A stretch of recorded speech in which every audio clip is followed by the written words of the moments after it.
ओम अज्ञानतिमिरन्धस्य ज्ञानाञ्जनशलाखया चक्षुरुन्मीलितं येन तस्मै श्रीगुरुवे नमः।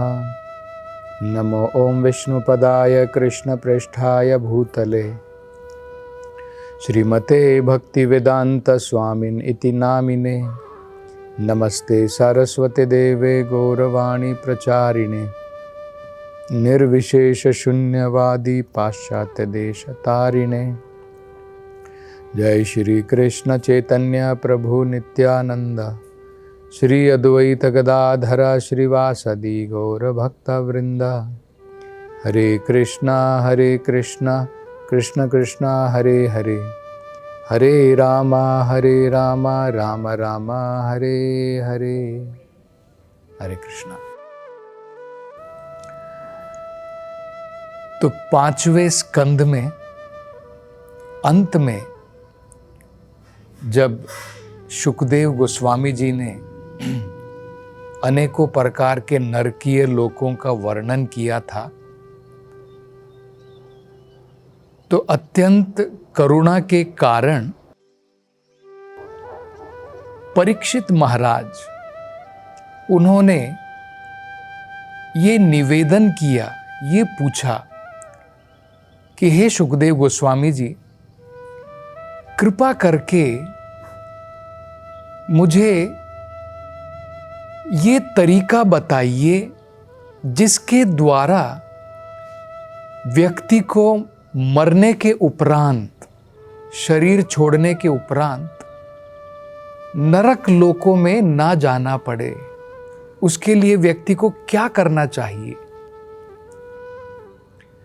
तो उसके उत्तर में शुकदेव गोस्वामी जी ने सबसे पहला तरीका बताया था प्रायश्चित करने का, कि अगर हम अज्ञानता में कुछ पाप कर्म करते हैं तो वेदों के अनुसार उस कर्म का निवारण करने के लिए कुछ प्रायश्चित है, उन कर्मों को हमें करना चाहिए। लेकिन परीक्षित महाराज ने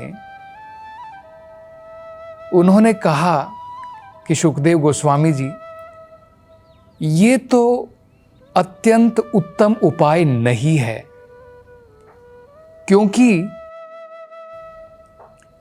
ये तरीका हाथी स्नान के बराबर है।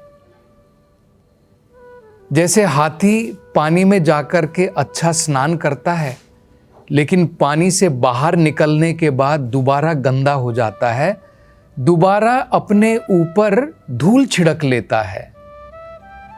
ठीक इसी प्रकार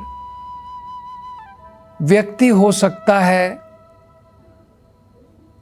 कुछ पाप कर्म करे, पाप कर्म करने के पश्चात उसका निवारण करने के लिए प्रायश्चित करता है कि हे भगवान, मैंने गलती कर दी, अब मैं ये गलत काम दोबारा नहीं करूंगा।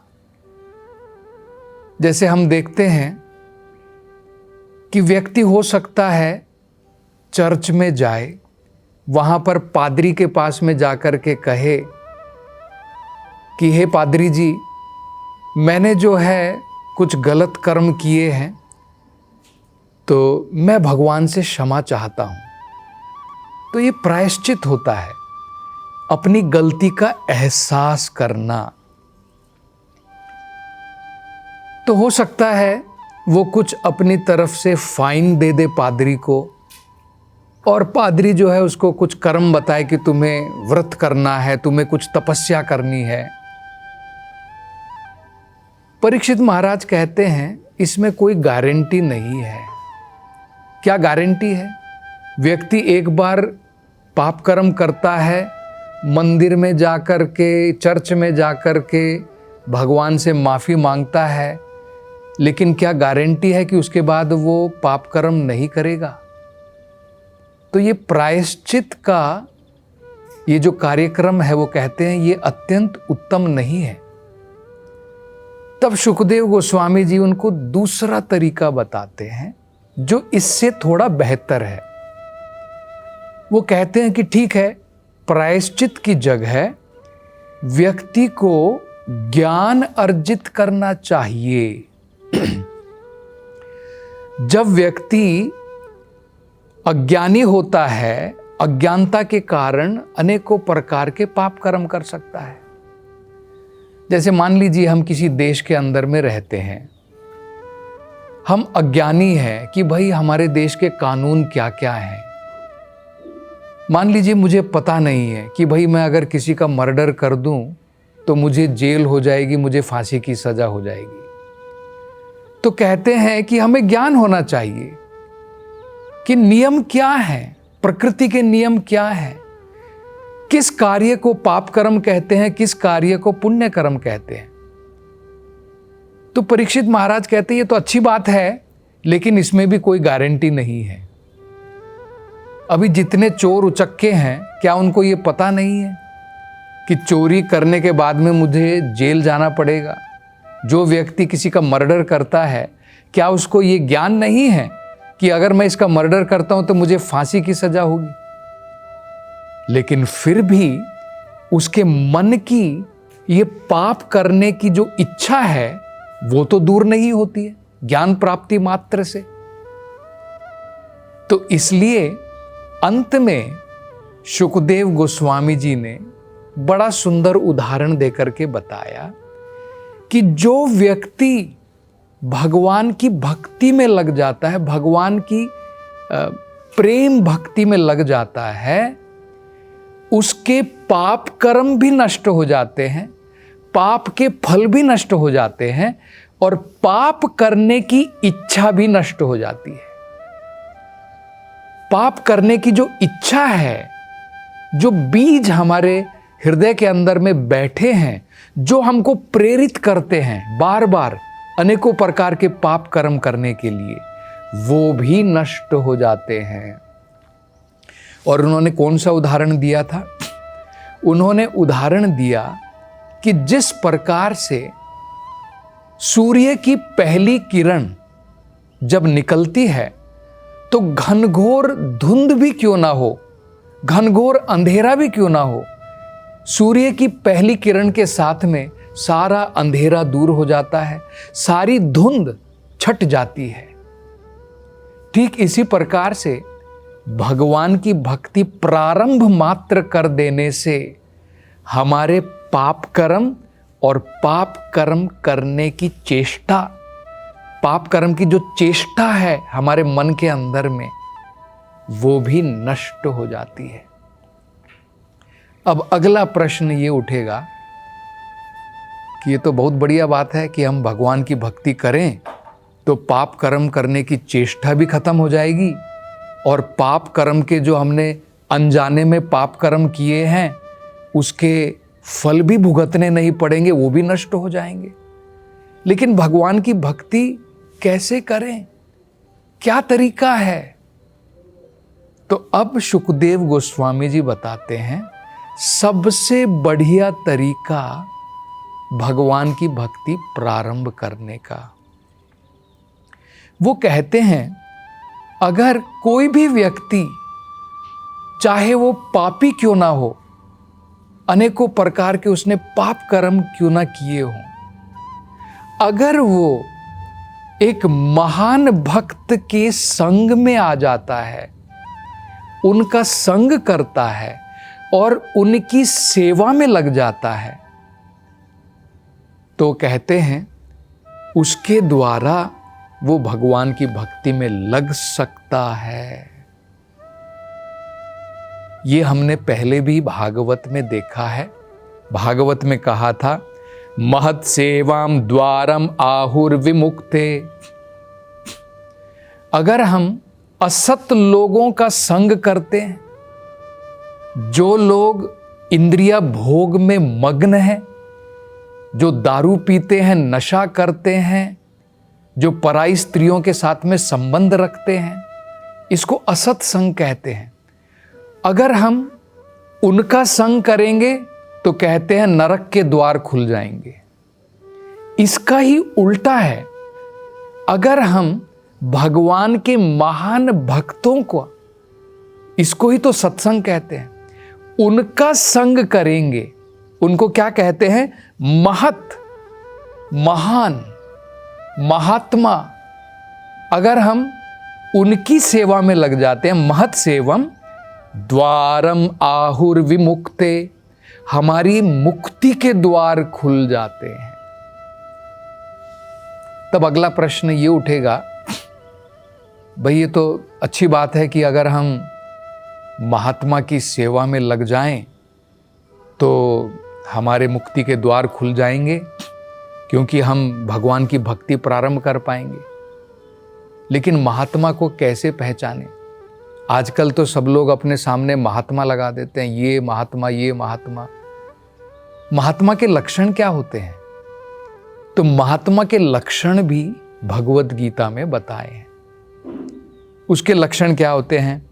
महात्मनस्तु मां पार्था देवीं प्रकृतिमाश्रिताः भजन्ति अनन्य मनसो ज्ञात्वा भूतादिम अव्ययम। ये महात्मा के लक्षण होते हैं। क्या लक्षण होते हैं? महात्मनस्तु मां पार्था, हे पार्था, हे अर्जुन, महात्मा के लक्षण क्या हैं? वो कहते हैं महात्मनस्तु मां पार्था देवीं प्रकृतिमाश्रिता। वो माया प्रकृति के अंतर्गत में नहीं है, वो मेरी देवी प्रकृति के अंतर्गत में है, मेरी डिवाइन शक्ति, मेरी दिव्य शक्ति के अंतर्गत में है। बाकी के लोग, भौतिक संसार के लोग, वो माया शक्ति के अंतर्गत में है। महात्मा जो होता है वो भगवान की दिव्य शक्ति की शरण में है। दोनों में अंतर होता है ना। और उसका क्या लक्षण है? भजन्ति अनन्य मनसो, वो मेरी भक्ति में अनन्य मन से लगा हुआ है। अनन्य का मतलब होता है बिना डाइवर्जन के, मतलब बिना उसके मन इधर उधर भटके हुए, एक भाव से जो भगवान की भक्ति में लगा हुआ है, वो महात्मा कहलाता है। तो ये भगवत गीता में बताया है।